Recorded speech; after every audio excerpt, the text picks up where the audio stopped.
नमस्कार मित्रांनो, स्वागत आहे तुमचे तुमच्या आवडत्या चॅनलमध्ये म्हणजे सीमाज किचन। मित्रांनो, आज आपण बनवणार आहोत दमदार आणि चटकदार अशी रेसिपी।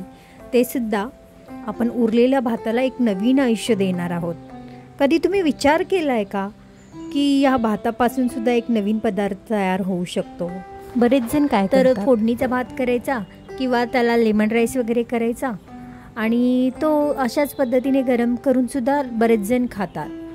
तर या राईसला आपण आज एक प्रकारे मॅजिकच द्यायचं आहे, कारण त्याच रेसिपीमध्ये मर्यादित राहण्यापेक्षा आपण नवीन वेगळं काहीतरी मॅजिक करून पाहूया ना। चला तर मग तुम्ही रेडी आहात का या मॅजिकसाठी? काल ना माझ्याकडे पाहुणे आले होते, त्यामुळे थोडाफार राईस राहिला होता। तोच हा राईस वापरून मी आज तुम्हाला ही मॅजिकवाली रेसिपी बनवत आहे। तर हा राईस राहिलेला मी आता काढून घेतला, त्याला थोडं असं हातानेच याच्या गाठी पूर्ण मोकळ्या करून घ्यायच्या आणि भात अगदी सुटसुटीत असा होईल अशा पद्धतीने त्याच्या गाठी पूर्णपणे आपण काढून घेऊया। या ठिकाणी तुम्ही हा शिळ्या भाताचाच वापर न करता जर तुम्हाला अशा पद्धतीने करायचं असेल तर तुम्ही राईस बॉईल करून सुद्धा करू शकता। आता आपण इथे भात रिकामा करून घेतलेला आहे, सुट्टा गॅसवर पेटवलेला आहे, मी कढई ठेवलेली आहे आणि या कढईमध्ये आपण ना 2 टेबलस्पून तेल घालून घेऊयात। तेल घातल्यानंतर आपण अशा पद्धतीने हलवून घ्यायचं, कारण हे तेल पूर्णपणे या आपल्या कढईला लागलं पाहिजे, म्हणून मी अशा पद्धतीने हलवून घेतलं। तेलसुद्धा चांगलं गरम झालेलं आहे। इथे आपण एकदम हेल्दी असा राईस बनवणार आहे, त्यासाठी मी इथे भाज्यांचं प्रमाण चांगलं घातलेलं आहे। सुरुवातीला चटपटीत अशी ही रेसिपी असणार आहे आणि सर्वांना आवडेल अशी ही रेसिपी। तर त्यासाठी मी काय केलं, जवळपास 9 ते 10 लसूण पाकळ्या आहेत, या एकदम बारीक चिरून घेतल्यात। त्याचबरोबर 1 इंच अद्रकचा तुकडा, तो सुद्धा एकदम बारीक चिरून दोन्ही एकत्रच आपण या तेलामध्ये चांगलं परतवून घ्यायचं। गॅसची आज मुद्दामहून मी मोठी ठेवलेली आहे, कारण झटपट रेसिपी आहे आणि जास्त पण आपल्याला एकदम खरपूस असं भाजून घ्यायचं नाही आहे या रेसिपीसाठी। तर आता हे चांगलं भाजल्यानंतर याच्यामध्ये मी 2 हिरव्या बारीक चिरलेल्या मिरच्या घालून घेते आहे।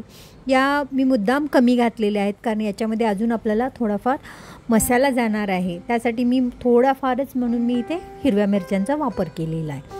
त्यासुद्धा छान परतवून घ्यायचा आणि आता याच्यामध्ये आपण एक बारीक चिरलेला कांदा घालून घ्यायचा आहे। तुम्हाला आयडिया येतच असेल मी काय बनवणार आहे। पहा, आता मी इथे हा कांदा घालून घेतला। कांदा देखील आपल्याला एकदम लालसर करायची अजिबात गरज नाही आहे, फक्त आपल्याला सॉफ्ट होईल कांदा अशा पद्धतीनेच आपल्याला हे चांगलं भाजून घ्यायचं आहे। आणि या रेसिपीमध्ये तुम्हाला आवडतील अशा पद्धतीने भाज्या वापरायच्या आहेत तुम्हाला। मी इथे आता पहा, कांदा आपला थोडा लालसर झाला, लगेच मी याच्यामध्ये बारीक चिरलेलं गाजर घालून घेतलेलं आहे, एकदम बारीक छोटे छोटे काप केलेले आहेत। ह्या भाज्या म्हणाल तर मी भाताच्या अंदाजानुसार प्रत्येकी 1/4 कप इथे भाज्यांचा वापर केलेला आहे। आता गाजर भाजल्यानंतर लगेचच मी याच्यामध्ये सिमला मिरची बारीक चिरली होती, ती सुद्धा घालून घेतली। मस्त मॅजिकल असा हा राईस तयार होणार आहे आणि मुलांना तर अतिशय आवडेल अशी ही रेसिपी आहे।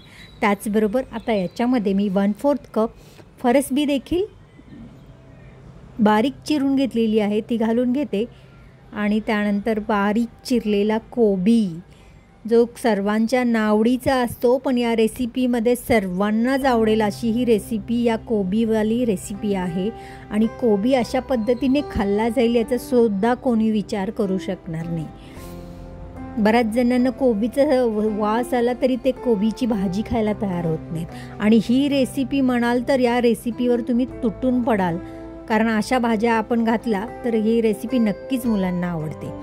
आता याच्यामध्ये थोडंसं परतल्यानंतर भाज्या क्रंची राहिल्या पाहिजेत अशा पद्धतीनेच परतवून घ्यायच्यात। आता मी थोडंसं मीठ घालून घेतलं, कारण या भाज्यांना चांगलं असं मीठ लागलं पाहिजे अशा पद्धतीने, म्हणून मी लवकर मीठ घालून घेतलं। त्यानंतर मी मिरी पावडर घातली, आधी आपण हिरवी मिरची पण घातलेली आहे, पण मी इथे मिरी पावडर अर्धा टीस्पून वापरलेली आहे।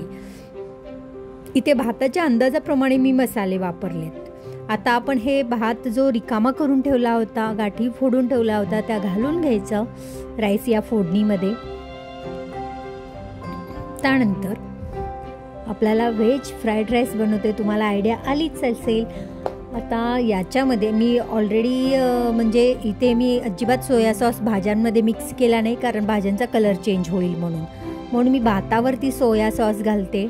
मी जवळपास 1 टेबलस्पून सोया सॉस घालून घेते, डार्क सोया सॉस आहे. त्यानंतर 1 टेबलस्पून मी व्हाईट विनेगर घातलेलं आहे. आता हे घातल्यानंतर थोडंसं पाणी शिंपडायचं आणि भात पटपट पटपट गॅसची आच मोठीच ठेवून पटपट हलवून घ्यायचं, म्हणजे हे व्यवस्थित असं मिक्स होऊन जाईल. पाणी शिंपडल्यामुळे काय होईल, जे मीठ वगैरे आपण घातलेलं आहे, मिरी पावडर वगैरे घातलेली आहे, ती व्यवस्थित मिक्स होईल आणि भात मस्त लागेल. आहे ना आपली ही झटपट आणि मॅजिकल अशी रेसिपी, तीसुद्धा लेफ्ट ओव्हर राईसपासून. म्हणजे राईस अशा पद्धतीने जर तुम्ही बनवलात तर कधीच असा राईस म्हणजे वेस्ट जाणार नाही. एक प्रकारे इंडो चायनीज रेसिपी आपली तयार झालेली आहे. कारण प्रॉपर चायनीज म्हणता येणार नाही आपल्याला, कारण आपण नेहमीच इंडियन लोक बऱ्याचशा गोष्टी अशा वापरतो ज्या आपल्या मतानुसार, म्हणजे भाज्या देखील आणि बरेचसे सॉसेस देखील आपल्याकडे जे अवेलेबल असतील त्यानुसार आपण वापरत असतो. म्हणून आपण याला इंडो चायनीज म्हणू शकतो. तर माझी ही झटपट मॅजिकल रेसिपी तुम्हाला कशी वाटली त्याबद्दल नक्की कमेंट करा. रेसिपी आवडली असेल तर लाईक करायला विसरू नका आणि जास्तीत जास्त शेअर करा. माझ्याकडे स्प्रिंग ओनियन म्हणजेच कांद्याची पात नव्हती, म्हणून मी इथे बारीक चिरलेली कोथिंबीर वरून घातलेली आहे. तर मित्रांनो, आपण पुन्हा भेटूया अशाच मस्त रेसिपीसोबत. तोपर्यंत स्वस्त खा, मस्त रहा, नेहमीच आनंदी रहा. धन्यवाद.